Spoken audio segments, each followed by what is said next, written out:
Donald Trump today signed an executive order to review the, quote, potentially change previous national monument designations.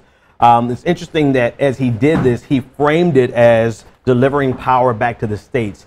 This is always what they use to justify any action, is that they want to give the power back to the states. And this is what Donald Trump said. He said, quote, today, I'm signing an executive order to end another egregious abuse of federal power and to give that power back to the states and to the people where it belongs. Today, we're putting the states back in charge. It's a big thing.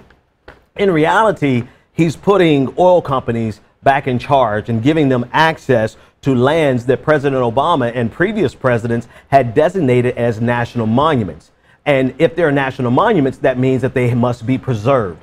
And so Donald Trump, the only thing that he's getting done in this first 100 days is to expose these millions of acres of land. In particular, let's take a look at Bears Ears National Monument. It's 1.3 million acres, a 1.3 million acre site in Utah that President Obama just designated in December. And now this land is going to be able to be drilled on, to have exploration on, to really undermine the preservation.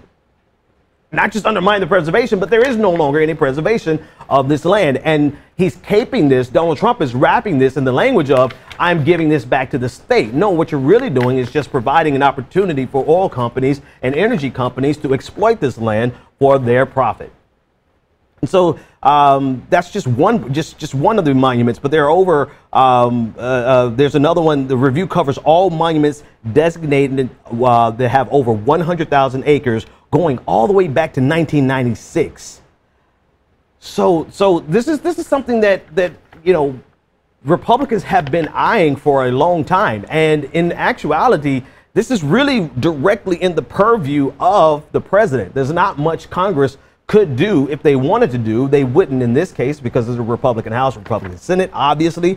But underneath the Antiquities Act, presidents have nearly unlimited power to designate national monuments. And so one president has the ability to designate it. The following president has the ability to remove that designation and to turn land that was previously preserved by a former president over to corporations and companies who want to explore for energy, oil, and resources.